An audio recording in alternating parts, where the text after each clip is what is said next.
वर्ण के लिए मैं आमंत्रित कर रहा हूं श्री मुकेश जी मॉडल, राकेश जी मॉडल, जिन्होंने कल आचार्य गुरुवर श्री विद्यासागर जी महाराज की जन्म से लेकर और दीक्षा तक के जो की कुंडलपुर के बड़े बाबा की आचार्य भगवंत श्री विद्यासागर जी, समय सागर जी, निर्दोष सागर जी, निर्लोभ सागर जी, निरुपम सागर जी महाराज की, समस्त आचार्य संघ की। और कहीं मत जाओ मेरे भैया, सब कुछ यहाँ मिल जाएगा। पारस प्रभु जी के दर्शन करने बड़े मंदिर जो आएगा, हाँ प्रभु मंदिर जो आएगा, हाँ जिन मंदिर जो आएगा। बोलो पारसनाथ भगवान की। आज का दिन भी बहुत महत्वपूर्ण है, इसलिए है कि आज भी मोक्ष सप्तमी की तिथि है। दो तिथि जब हो जाए तो पौवारा ही पौवारा होता है, क्योंकि जब मिति बढ़ जाती है तो 16 दिन का पखवाड़ा हो जाता है। और उस 16 दिन के पखवाड़े में जो शांतिनाथ विधान किया जाता है वो महान अतिशयकारी होता है। हम तो यही माने कि गुनाह के मूल नायक पारसनाथ भगवान का मोक्ष सप्तमी को तो होता ही है निर्वाण दिवस, लेकिन हम तो ये मान रहे हैं कि 365 दिन ही ये भावना भाएं कि प्रभु मोह सिद्ध सलाह में पहुँचें और हम भी एक ना एक दिन सिद्ध सलाह में पहुँच करके पुण्य लाभ अर्जित करें। ऐसी पवित्र भावना को लेकर आज आचार्य महाराज के चित्र का अनावरण और दीप जलन करने का सौभाग्य प्राप्त किया है। चलते हैं।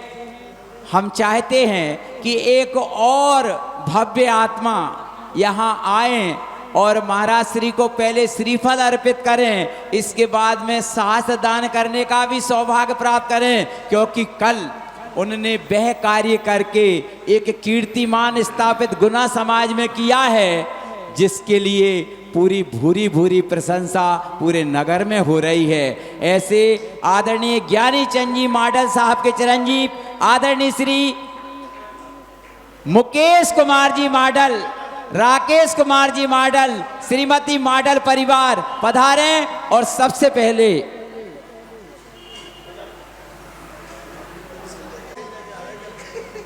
पधारें मुकेश कुमार जी, राकेश कुमार जी एवं भाभी जी पधारें मॉडल परिवार से। और साथ में हमारे अजय कुमार जी, विजय कुमार जी वर्धमान टेंट हाउस वे भी इस परिवार के हैं। श्रीफल दीजिएगा। भाभी जी ऊपर पहुंचिएगा। इन्होंने कल वह कीर्तिमान स्थापित किया है।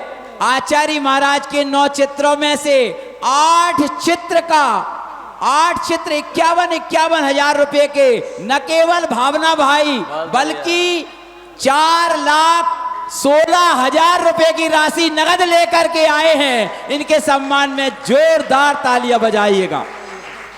4,08,000 रुपए की राशि नगद लेकर के आए हैं। जोरदार तालियां बजाइए।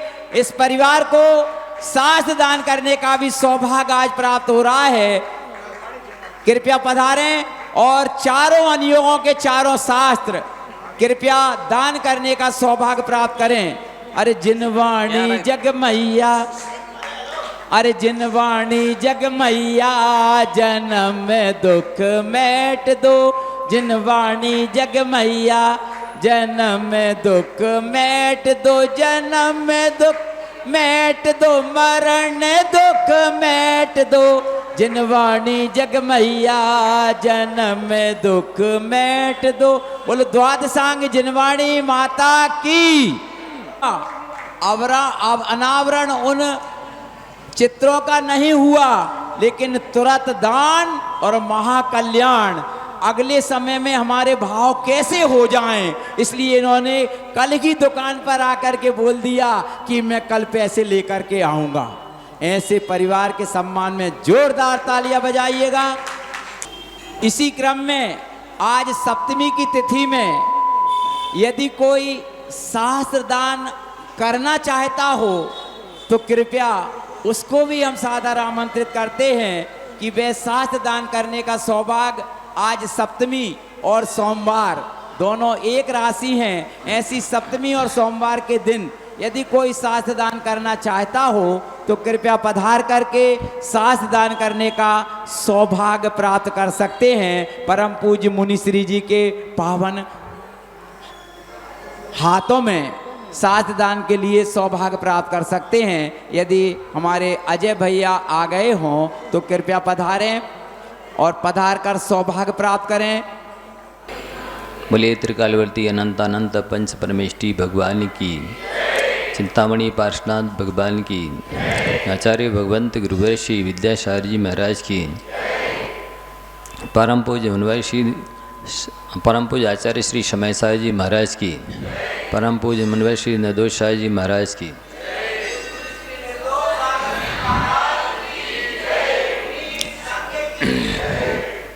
प्यारे बंधुओं, महामंत्र की चर्चा अपन करने जा रहे हैं। उसकी महिमा तो पहले ही आपको बता दिया गया है कि गणधर देव भी नहीं कर सकते हैं। हम जैसे अल्प बुद्धि प्राणी क्या महामंत्र की महिमा बताएंगे, लेकिन फिर भी जो आचार्य भगवंतों ने शास्त्रों में लिखा है उसके आधार से हम आपको कुछ बताने का प्रयास कर रहे हैं। आप सभी एकाग्रता से, श्रद्धा भक्ति से अवश्य ही श्रवण करें, क्योंकि अकेले पंचपरमेष्टि की श्रद्धा अनंत संसार को ख़त्म कर देती है। और जो आप पढ़ते हैं कि क्या पढ़ते हैं, अद्यावत सफलता नयन द्वेष्य देवत्वदीय शरणाम्बुज वीक्षणेन अद्यत्र लोक तिलक प्रतिभासते में संसार वारदिर्यम चुल्क प्रमाण। हे भगवान, आज मेरे नेत्रों को पाने की सफलता हो गई, सार्थकता हो गई, कृतार्थता हो गई। ये इतने अपवित्र नेत्र हैं जो सदैव दूसरों के दोषों को देखते रहते हैं, सदैव दूसरों की कमियों को देखते रहते हैं, सदैव दूसरों की माँ बहनों को गलत दृष्टि से देखते रहते हैं। ऐसे ये गंदे, ऐसे ये अपवित्र, ऐसे ये निंदनीय नेत्र भी भगवान आपके दर्शन कर लेने मात्र से पवित्र हो जाते हैं।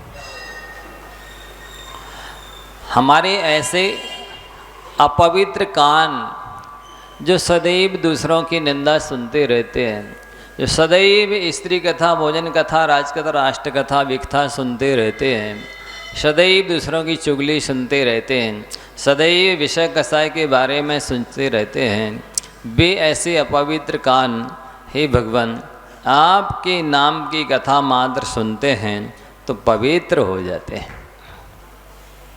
ये हमारी जिह्वा जो 24 घंटे झूठ बोलती रहती है, कटुक कठोर बोलती रहती है, निंदा करती रहती है, अभक्ष भक्षण में तत्पर रहती है, ऐसी ये मांस की अशुद्ध अपवित्र जिह्वा जैसे ही प्रभु आपका नाम लेते हैं तो इतनी अपवित्र जिह्वा भी पवित्र हो जाती है। हे भगवान, ऐसा जगत में कोई भी पदार्थ, कोई भी क्रीम पाउडर, कोई भी सेंट साबुन कुछ भी नहीं है जो मेरी इन अशुद्ध आँखों को शुद्ध कर सके, जो मेरे इन अपवित्र कानों को पवित्र कर सके, जो मेरे इस अपवित्र मुख को पवित्र कर सके। ऐसा कोई भी मंजन टूथपेस्ट नहीं है। लेकिन भगवान आपका नाम लेने मात्र से वो मुख भी पवित्र हो जाता है, धन्य धन्य हो जाता है, कृतकृत्य हो जाता है।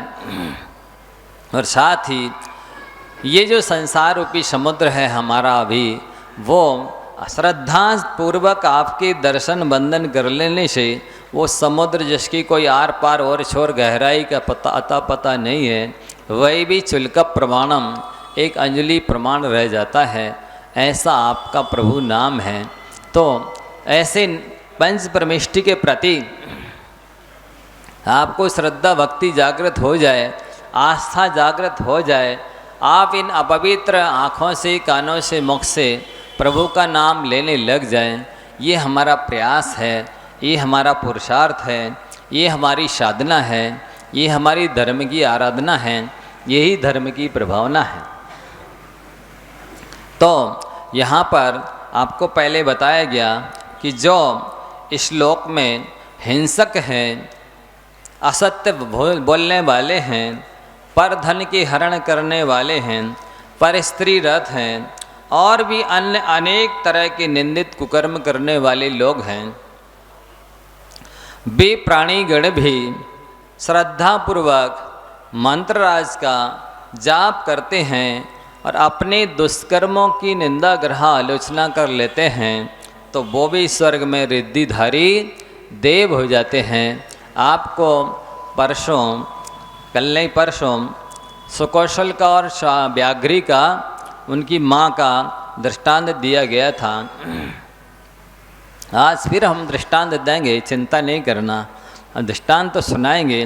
पहले ये क्या लिख रहे हैं आचार्य परमेष्ठी, उसको तो सुने आप। आगे तो अभी सैकड़ों दृष्टांत तो दे चुके हैं हम आपको, और भी आगे देंगे, लेकिन आप सुनिए शास्त्रों में क्या क्या आचार्यों ने लिखा है। कोई बोल लिखते हैं कि ऐसे निकृष्टतम पापी, इससे अधिक पाप क्या हो सकता है? मुनि महाराज की हत्या कर देना, मुनि महाराज को मार के खा जाना। आज जन्म जो मांसाहारी है, जन्म से लेकर के ऐसी निंदनीय पर्याय को प्राप्त है। ऐसी व्याघ्री भी जब उनके पिता जो पति थे पूर्व पर्याय में, उनकी मुनि अवस्था में धर्मोपदेश को सुना, पंच परमेष्टि के प्रति आस्था हुई, पंच अणुव्रतों को धारण कर लिया और मरते समय नमोकार मंत्र पढ़ करके मरी। तो ऐसी हिंसक, ऐसी पापी व्याघ्री भी स्वर्ग में रिद्धिधारी देव हुई। ये महामंत्र की महिमा है बंधुओं, आपको समझना चाहिए। और क्या लिखते आगे, प्रत्येक प्राणी, कई लोग ये कहते हैं अरे ऐसे थोड़ी जाप किया जाता है, जाप तो शुद्धि के कपड़े पहनो, मंदिर में बैठ करके स्फटिक की माला लेकर जाप करो तो जाप कहलाती है। ये कोई जाप है? ये चलते फिरते उठते बैठते जाप पढ़, नमोकार पढ़ रहे, जाप कर रहे हो, ये जाप नहीं मानी जाती है। तो हमारा आपसे कहना है, ये उमा स्वामी आचार्य महाराज क्या शास्त्र में लिख रहे हैं, थोड़ा सा कान में मशीन लगी हो तो चालू कर लीजिए, कहीं मन और लगा हो तो मेरी तरफ लगा लीजिए, ध्यान से सुनिए। प्रत्येक प्राणी को शयन से पहले, जागने के बाद, किसी भी स्थान पर निवास करते समय, मार्ग के अवसर पर, गृह में प्रवेश के समय, यहाँ वहाँ भ्रमण के अवसर पर, आमोद प्रमोद के अवसर पर, मतलब आप मनोरंजन भी कर रहे हों, आमोद प्रमोद भी कर रहे हों, तो भी वो कह रहे हैं नमोकार मंत्र पढ़ते रहिए। और वन में प्रवेश के समय, पर्वत पर चढ़ते उतरते, समुद्र से पार होने के अवसर पर, इत्यादि अवसरों पर मंत्रराज का जाप अवश्य करना चाहिए। शास्त्र के प्रमाण है ना। और आपको इसी रूप में नियम दिया जा रहा है कि आप किसी भी हाथ में एक अंगूठी पहने, किसी भी अंगुली में पहने, चलते फिरते उठते बैठते ही आपको शुद्धि अशुद्धि में जाप करना है। जब इसी रूप में नियम दिया जा रहा है और लिया जा रहा है, साथ ही आप हाथ से जाप करेंगे और माला से भी जाप कर सकते हैं। लेकिन ये हमारा और सबका अनुभव है कि वो जो फिंगर काउंटर आपको दिया गया है, उससे प्रतिक्षण सकारात्मक सोच आती है, सकारात्मक ऊर्जा मिलती है। साथ ही आपके मन को दुनिया भर से खींच करके वो मशीन नमोकार मंत्र की ओर लाती है, हरदम आपको नमोकार की याद दिलाती है। वैसे मुझे भी अनुभव है, हाथ से करते हैं, लेकिन इतने संसार के पदार्थ हैं, इतने सारे लोग मिलते जुलते टकराते हैं, भी तुरंत हमारे ध्यान को यहाँ वहाँ भटका देते हैं और हम नमोकार मंत्र पढ़ना भूल जाते हैं। जो लोग कहते हैं हम तो नहीं महाराज जी वैसे ही नमोकार मंत्र दिन भर पढ़ते रहते हैं, वो सफ़ेद झूठ बोलते हैं। मुझे मालूम है दिन भर कोई नहीं पढ़ सकता बिना काउंटिंग मशीन के, क्योंकि इतने सारे निमित्त नौकर्म हैं, वे हमारे मन को एक क्षण में यहाँ का वहाँ फेंक देते हैं, खींच लेते हैं और हम उनके बारे में सोचने लग जाते हैं, नमोकार मंत्र तो भूल ही जाते हैं। और ये मशीन रहती है तो हरदम नमोकार की याद दिलाती है। पानी से बचाइए, पानी चला जाएगा तो बंद हो जाएगी। धूप तेज निकलती तो एक दिन में सूख कर ठीक हो जाती, अब वो जब तक सूखेगी नहीं तो ठीक होगी नहीं, आपका काम रुक जाएगा। इसलिए ये आगे लिखते हैं,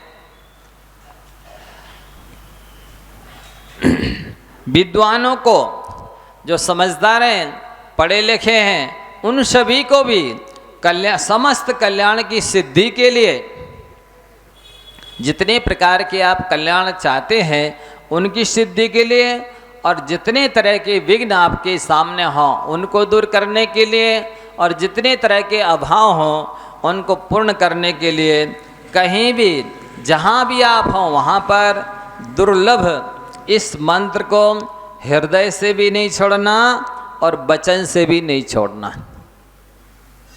प्राय करके जब हम कहते हैं कि शुद्धि में भी जाप कर सकते हो और अशुद्धि में जाप कर सकते हो, तो एक महिला पूछेगी महाराज जी अशुद्धि में भी पढ़ सकते हैं, हम नहीं बोल पाएंगे, और दूसरी महिला उत्तर दे देगी कि मन में पढ़ना। वो उनका वकालत पूरी हो जाती है, पता नहीं कौन से शास्त्र के आधार से वो बोलती हैं। इसमें क्या लिख रहे, कहीं भी मैंने किसी भी स्थान पर आप हृदय से भी नहीं छोड़ें और वचन से भी महामंत्र को नहीं छोड़ें। अर्थात ये तो अशुद्धि में भी बोलकर आप जाप कर सकते हैं, ऐसा आदेश उपदेश दे रहे हैं।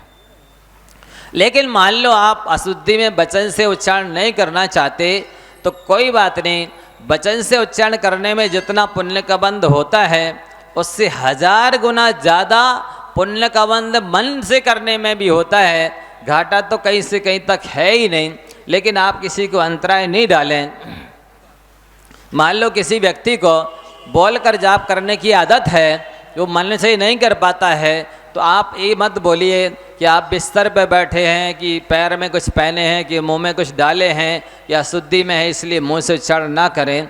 क्योंकि इन्होंने कहा है कहीं भी किसी भी स्थान पर ना आप हृदय से छोड़ें ना वचन से छोड़ें, आप पढ़ सकते हैं। ऐसे ऐसे अनेकों प्रमाण अनेकों आचार्यों के हैं, उनकी आज्ञा है, स्वीकृति है, इसलिए अपनी तरफ से कोई भी वकालत नहीं करना चाहिए, ये महापाप है। आगे लिखते हैं कि इस लोक में तथा परलोक में निश्चित ही, नो डाउट, 1% भी संदेह नहीं है, वांछित फल की सिद्धि के लिए पंच परमेष्ठी वाचक मंत्र के सिवाय ना दूसरा मंत्र हुआ है, ना है, ना भविष्य में होगा। मतलब अकेले नमोकार मंत्र से जब 84 लाख मंत्र निकले हैं, ऐसा कहें या यूं कहें कि अकेले नमोकार मंत्र में 84 लाख मंत्रों की ताकत है, ऐसा कहें, एक ही बात है। इसलिए सबको तज के, इसी को भज के अपने कार्य की सिद्धि आप सभी को कर लेनी चाहिए। ये यशस्थ लक्ष्य चंपू में सामदेव आचार्य महाराज जी कहते हैं। आगे लिखते हैं, जिनका मन इस नमोकार मंत्र में लग रहा है, उनके दुष्ट राजा आदि से उपद्रव उत्पन्न होने वाले विघ्न भी आधे क्षण में दूर हो जाते हैं। क्या होता आधा क्षण? काल द्रव्य की सबसे छोटी पर्याय है समय, उसी को बोलते हैं क्षण। जब वो काल द्रव्य का सबसे छोटा ही हिस्सा है तो उससे और छोटा हिस्सा क्या हो सकता है, लेकिन उससे भी आधा कर रहे हैं आचार्य कि नमोकार मंत्र जो पढ़ रहा है उसे सामान्य व्यक्ति, चोर लुटेरा इत्यादि तो छोड़ो, राजा अपनी सेना के साथ भी भेज दे आपके ऊपर उपसर्ग करने के लिए, उपद्रव करने के लिए, तो वो उपसर्ग भी आधे क्षण में दूर हो जाता है। श्रद्धा विशुद्धि एकाग्रता की आवश्यकता है। इसके रहते कहीं पर किसी भी प्रकार की परेशानी नहीं हो सकती है। आगे लिखते हैं पार्श्वनाथ चरित्र में बादीराज आचार्य, लगभग 100 आचार्य और 100 ग्रंथों के नाम मैंने इसमें दिए हैं कि जिसको आप ग्रंथ भी देख सकते हैं, आचार्य का नाम भी देख सकते हैं। कोई ये नहीं कह सकता है कि किसी ने लिख दिया होगा, पंडित ने, किसी भट्टारक ने लिख दिया होगा, किसी अप्रामाणिक आचार्य ने लिख दिया होगा, ऐसा आप नहीं कह सकते। सर्व आचार्य सम्मत, प्रामाणिक आचार्यों के द्वारा सम्मत ये कथन है, इसमें किसी को विवाद नहीं है, दो मत नहीं है, सभी एक मत है। इसमें क्या लिखते हैं कि इस मंत्र के द्वारा आधे क्षण में विघ्न दूर होते हैं। इस मंत्र के द्वारा कीलित हुए शाकनी, डाकनी, ग्रह, भूत, दुष्ट सर्पों के समान सत्पुरुषों का कहीं भी अनादर नहीं कर सकते।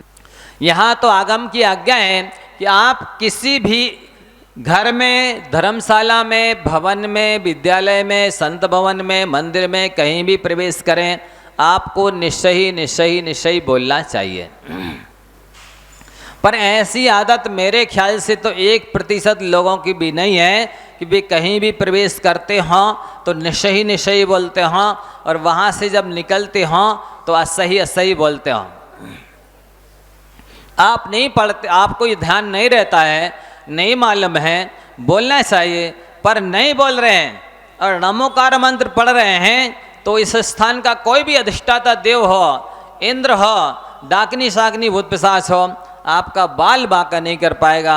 ऐसी महिमा महामंत्र की है। चोर, दुष्ट, शत्रु, राजा, दुर्जन आदि से उत्पन्न होने वाले बुद्धिमान मनुष्यों के उपद्रव इस महामंत्र के द्वारा शीघ्र ही नष्ट हो जाते हैं। पहले आपको ये सर्प का दृष्टांत, धनंजय सेठ का दृष्टांत देके समझाया गया कि उनका एक ही बालक था और वो भी बगिया में फूल लेने गया। इधर सेठ जी पूजन के लिए गए हुए थे, वहाँ काले नाग ने उसको बच्चे को डस लिया था, मूर्छित हो गया था, बेहोश हो गया था। मरणासन्न उनको बुलाया गया।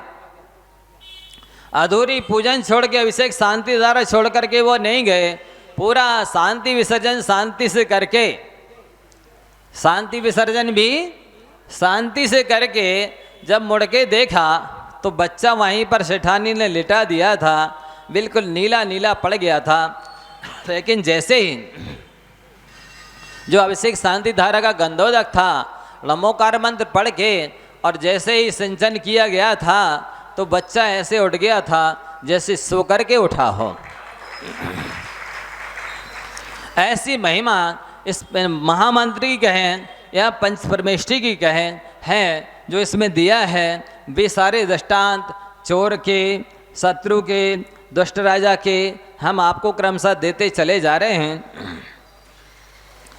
और आगे कहते हैं पार्श्वनाथ चरित्र में बादीराज आचार्य महाराज कि जिस प्रकार वज्र से पर्वत चूर चूर हो जाते हैं, वज्र नाम सुना होगा, बिजली से भी पावरफुल शक्तिशाली वज्र होता है, वो यदि कैसे भी पहाड़ के ऊपर गिर जाए सारा पहाड़ चूर चूर हो जाता है। तो जैसे वज्र से पहाड़ नष्ट हो जाते, चूर चूर हो जाते हैं, वैसे ही मंत्र राज के जाप से कुष्ठ रोग भी ठीक हो जाता है। ये श्रीपाल का दृष्टांत तो आप सभी को मालूम ही है। प्रत्येक अष्टांगिक में आप सभी लोग सिद्ध चक्र महामंडल विधान करते ही हैं। आपके अंदर भी वैसी श्रद्धा, वैसी विशुद्धि, वैसी एकाग्रता हो, पहले हम आपको बता चुके हैं, फिर से बताने जा रहे हैं। आप बीच बीच में आके पूछते हैं, मेरे पास अलग से बताने का टाइम नहीं रहता। आप यहीं ध्यान से सुन लें, समझ लें। कैसे भी आपको आंतरिक शरीर के अंदर बीमारी हो, वाचनिक कायिक, चाहे बाहर की दांत खाज खुजली सेहुआ संबंधी बीमारी हो, किसी भी तरह की विघ्न बाधा हो, आपको उपाय बताया जा रहा है। आप इसे अपनाएंगे, नियम से ठीक हो जाएंगे, बशर्ते कि श्रद्धा विशुद्धि एकाग्रता में कमी नहीं रहे। आप एक गिलास में पानी लीजिए और नमोकार मंत्र को मन में पढ़ना है। कैसे पढ़ना है? पहले श्वास बाहर छोड़ दीजिए, नॉर्मल हो जाइए, फिर श्वास अंदर जानी चाहिए, उतने पूरा एक बार नमोकार मंत्र हो जाना चाहिए। सांस का पूरी तरह से ध्यान रखेंगे तो ये हमारी औषधि काम करेगी, अन्यथा ये औषधि काम करने वाली नहीं है। ये रामबाण औषधि है, अमोघ उपाय है, इसमें नो डाउट किसी प्रकार का संदेह नहीं है। संसार में जितने प्रकार के रोग हो सकते हैं, शास्त्रों में लिखा है कि आँख बराबर हिस्से में 96 रोग हो सकते हैं और पूरे शरीर में 5.5 करोड़ से ज़्यादा रोग हो सकते हैं। वे सारे 5.5 करोड़ से भी अधिक भी हाँ, तो भी उन सारे रोगों को नष्ट करने की दवा हम बता रहे हैं। ये दवा आपको ना बम्बई में मिलेगी, ना अमेरिका में मिलेगी, ना गुना में मिलेगी, किसी भी हॉस्पिटल में, किसी भी राज वैद्य के पास नहीं मिलेगी। वो औषधि हम बताने जा रहे हैं। तो एक गिलास में पानी लेकर के श्वास को बाहर छोड़ने के बाद नमोकार मंत्र पढ़ना शुरू कीजिए। श्वास भी धीरे धीरे अंदर जाएगी, जितने में अंदर जाए उसके पहले ही पूरा नमोकार मंत्र के 5 पद का उच्चारण मन में आपको कर लेना है। फिर वो श्वास की फूंक आपको उस गिलास के पानी में लगाना है। नमोकार मंत्र पढ़ने के बाद जो श्वास आप छोड़ेंगे वो फूंक उस पानी में लगा दीजिए। पुनः इस तरह से आप 108 बार भी कर सकते हैं, 9 माला फेर सकते हैं, ज़्यादा टाइम नहीं तो 27 बार कर सकते हैं, 9 बार कर सकते हैं।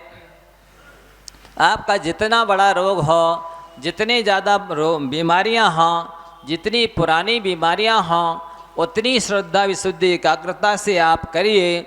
अन्यथा जैसे मान लो लोहे का गोला पिघलाना है तो लोहे का गोला माचिस की काड़ी से नहीं पिघलेगा। उसको पिघलाने के लिए उस क्वालिटी और क्वांटिटी की अग्नि चाहिए। हाँ, यदि मोम का गोला हो तो वो माचिस की तीली से काड़ी से पिघल सकता है। इसी प्रकार से कर्म अनेक प्रकार के होते हैं। किसी किसी के कर्म लोहे की तरह होते हैं, किसी किसी के कर्म पत्थर के ढेले की तरह होते हैं, किसी किसी के मिट्टी के ढेले, सूखे ढेले की तरह होते हैं, किसी किसी के कर्म मोम के गोले की तरह होते हैं। तो आपके कर्म यदि वज्र की तरह या लोहे के गोले की तरह हैं तो आपको उतनी श्रद्धा, उतनी विशुद्धि, उतनी एकाग्रता से जाप करना चाहिए और उतने लंबे समय तक करना चाहिए। ऐसा ना हो कि एक बार जाप करें या एक बार जाप मंत्र किए हुए पानी का उपयोग करें और तुरंत देखने लग जाएं कि हमारा रोग ठीक हुआ कि नहीं। ये तो हथेली पर आम जमाने जैसा हुआ, ऐसा नहीं होता है। आप कंटिन्यू करते रहिए। जैसे कि पहले सुनार होते थे, वो सोने को पिघलाते थे, एक दीपक जलाकर एक पुंगी से फूंक मारते थे, ऐसे सोना कब पिघलता था। जिस क्वालिटी और क्वांटिटी की अग्नि चाहिए, ऊष्मा चाहिए है, वो जब मिल जाती थी तो सोना पिघल जाता था। ठीक इसे वो लगातार करता रहता था। मान लो एक बार फूंक मारे और फिर देखने लगे पिघला कि नहीं सोना, और फिर फूंक मारे और फिर देखे कि पिघला कि नहीं सोना, तो पिघलेगा ही नहीं। इसी तरह आप एक बार जाप करें, मंत्र जाप करें और मंत्रित जल को पिए और फिर देखें कि ठीक हुआ कि नहीं हुआ, फिर करें, फिर देखें। नहीं, आपको श्रद्धा विशुद्धि एकाग्रता से लगातार करते चले जाना चाहिए। इसमें संदेह के लिए सुई का नोक का अनंतवा हिस्सा भी गुंजाइश नहीं है कि ये मंत्र रोग ठीक नहीं कर सकता है। इसमें संदेह है ही नहीं।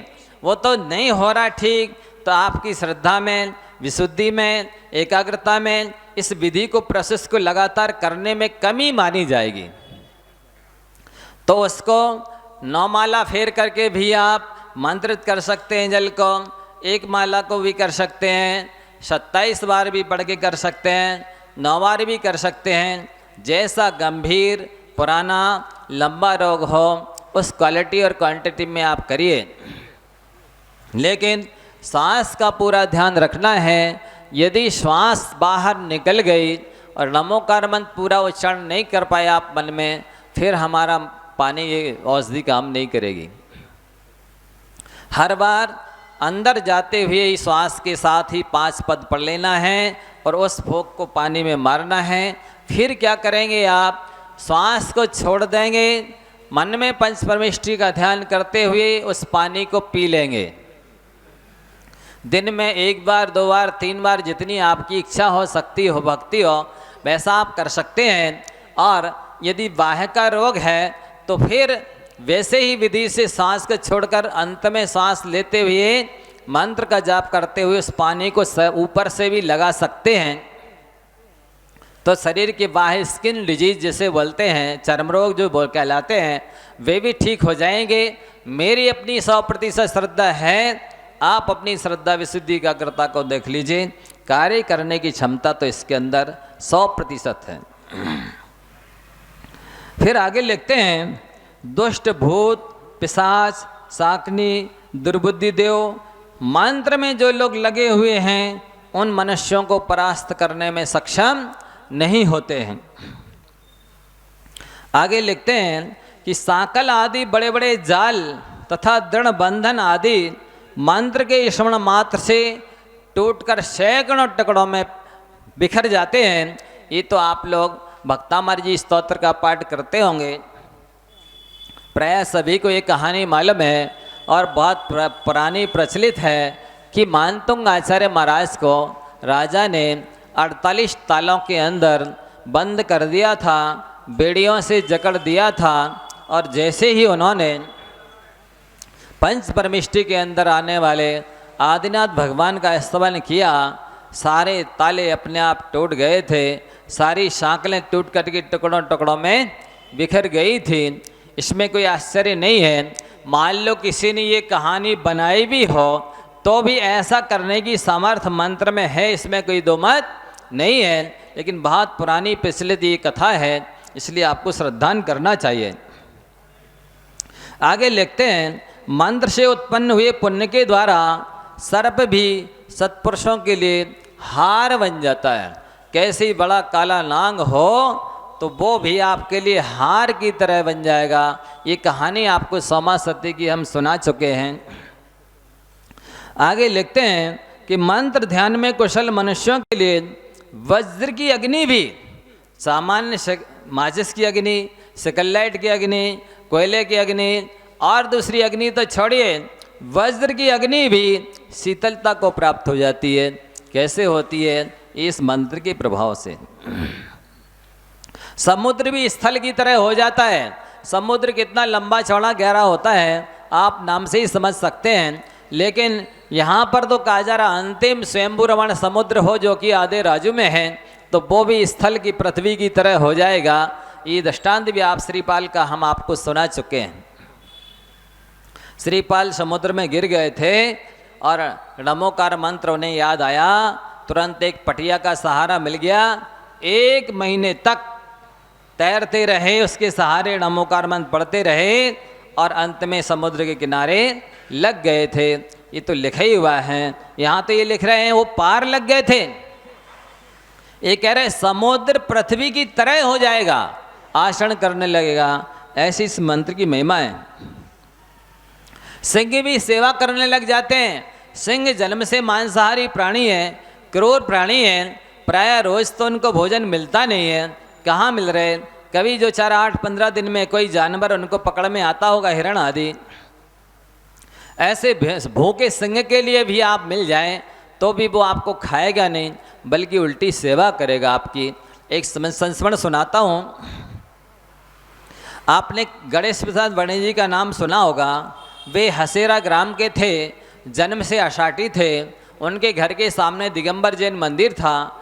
चबूतरे पर बाहर पद्म पुराण की वचनिका होती थी, उससे उनके परिवार के लोग भी सुनते थे और गणेश प्रसाद वर्णी जी भी सुनते थे।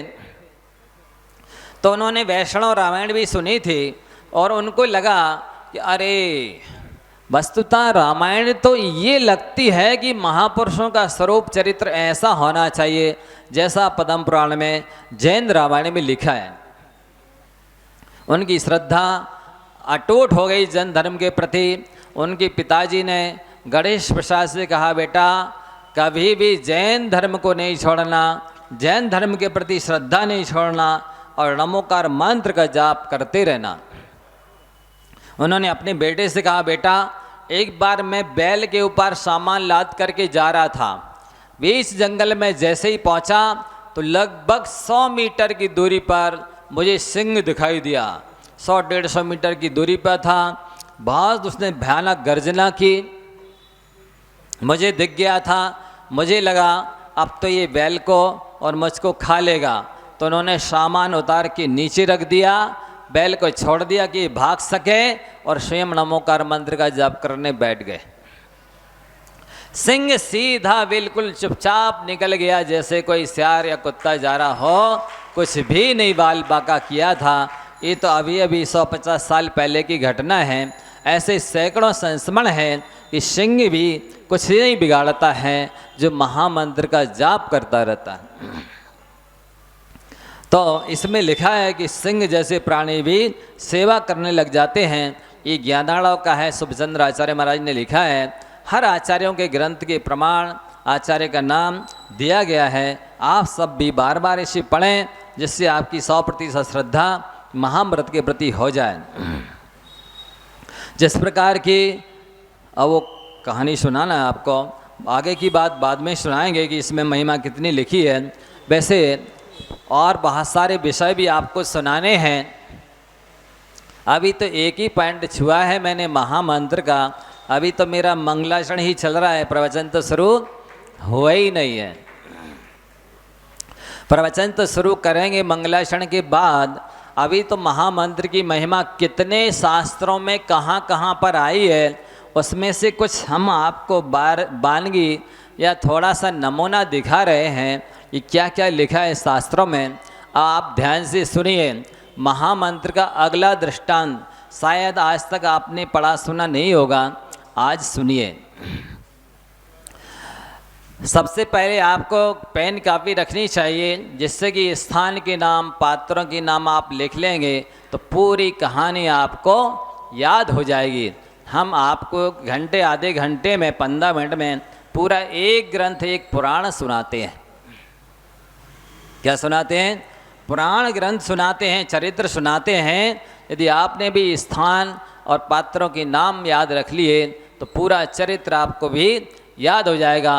अभी तो टाइम बहुत थोड़ा सा है, घबराना नहीं कि 1 घंटे सुनाएंगे। हमारा तो लगभग 9:45 तक का टाइम है। 5-7 मिनट में जितना भी बता पाएंगे आपको बता देंगे। इसके बाद में आगे पुनः ये सीरियल चालू रहेगा। जल्दी से जल्दी इस विषय को आप पूरा करने का मन है, क्योंकि समाज में बहुत तरह की विकृतियां हैं।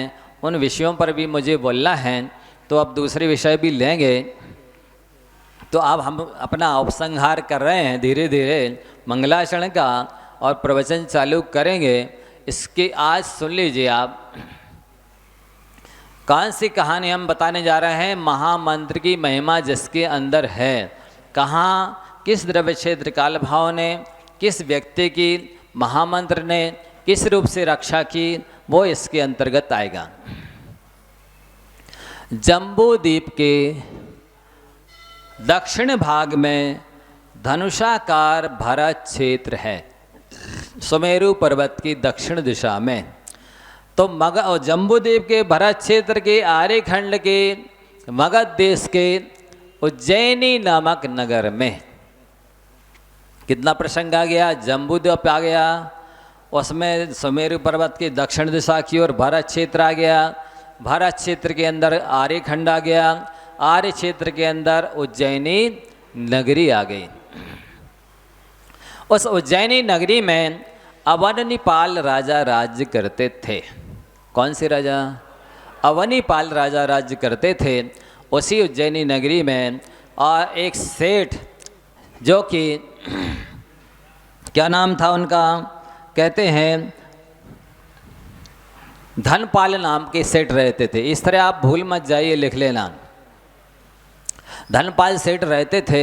उनकी सेठानी का नाम प्रभावती था। उनके देवदत्त को आदि लेकर के 7 पुत्र थे। वे 7 पुत्र आपस में प्रेम से रहते थे।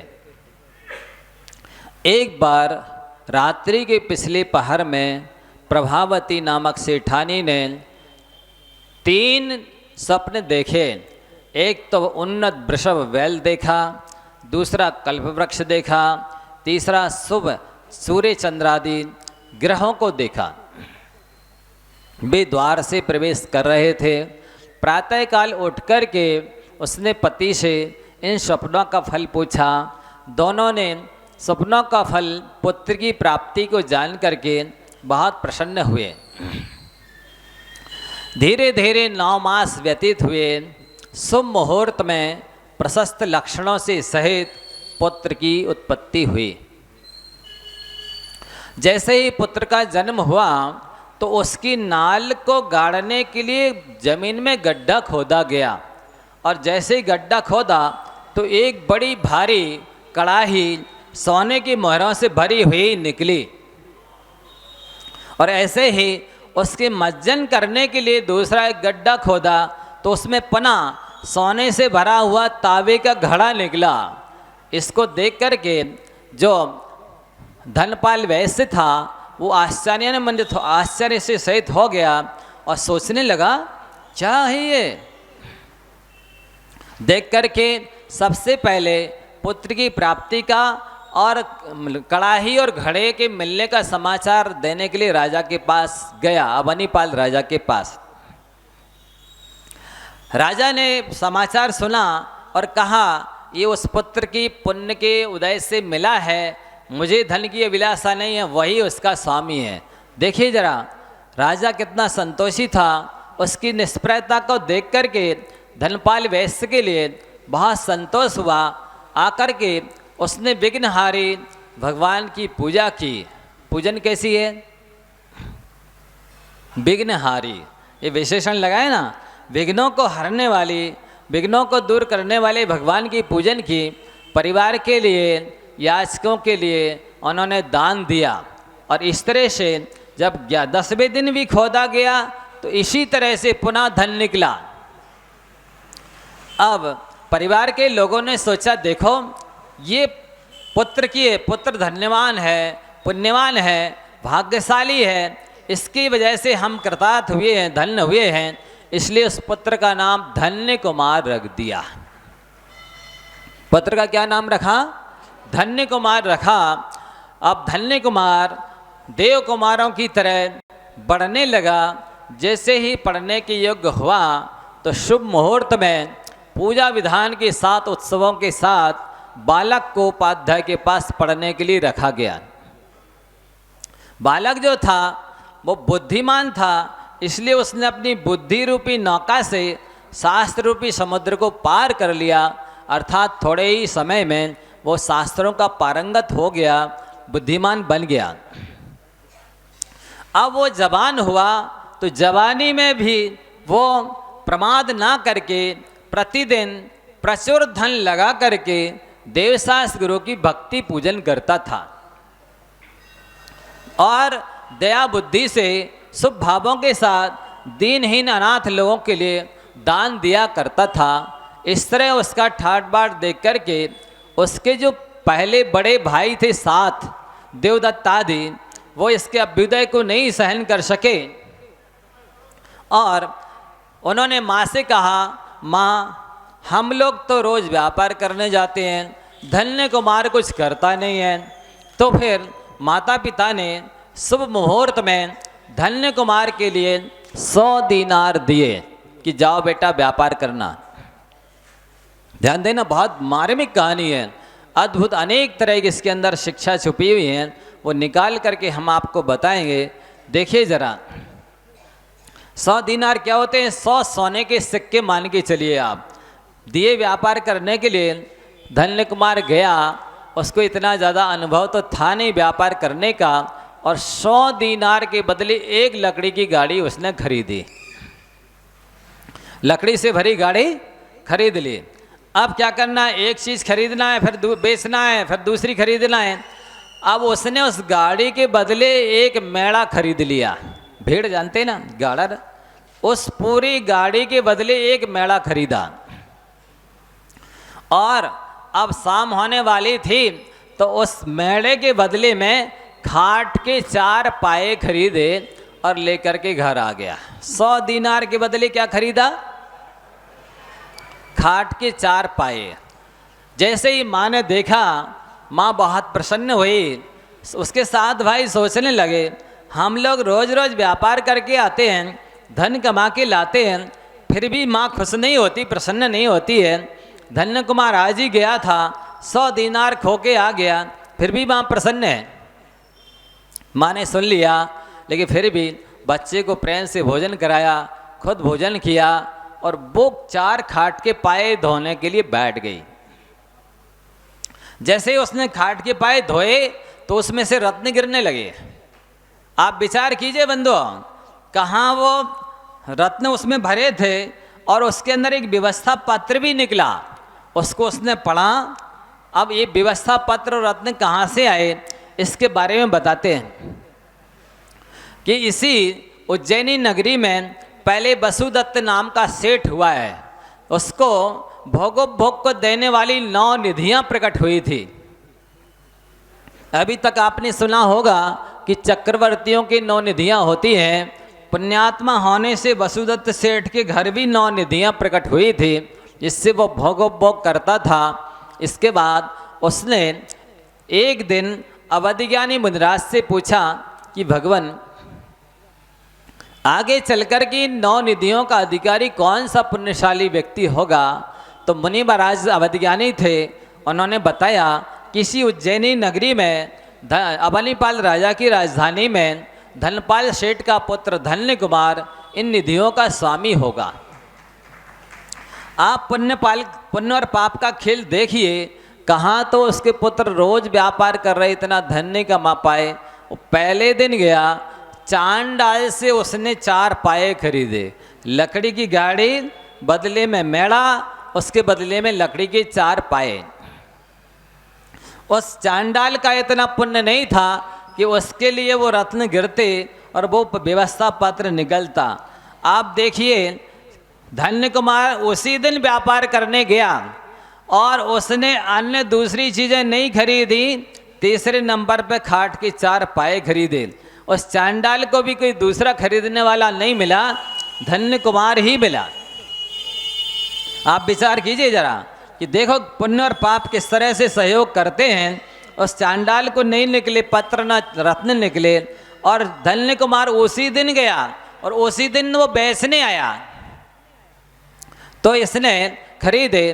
तो कहते हैं कि पहले वो वसुदत्त सेठ था, उसको जब उसने पता चला कि धन्य कुमार इसका स्वामी होगा, तो फिर वो क्या करेगा। अब इसके बाद घर में जाके रहने लगा। उसने एक पत्र लिखा कि धन्य कुमार मेरे घर का निधियों का स्वामी बने, इनको स्वीकार करे और आकर यहीं पर सुख से रहे। अब उस पत्र को पढ़ा धन्य कुमार ने, ठीक स्थान पता किया कौन सा है, जानकारी ली, राजा से आज्ञा ली और वो वहाँ पर गया। और उस घर में, वसुदत्त के घर में जाकर देखा, 9 निधियों को देखकर खुश हो गया, स्वीकार किया, ले आया और अच्छे से खूब दान पूजन करने लगा। दीनहीन लोगों को भी दया बुद्धि से दान करने लगा। आगे क्या हुआ आगे बताया जाएगा। आज समय पूरा हो गया है। आप सभी से हमारा कहना है कि आपने अभी भी 1 लाख माला का नियम ना लिया हो तो लेकर के जाप करें और पुण्य पाप की महिमा को समझें, किस तरह से नमोकार पुण्य बढ़ाता है, पाप को घटाता है और किस तरह पुण्य से आपके कार्य होते हैं। इसी भावना के साथ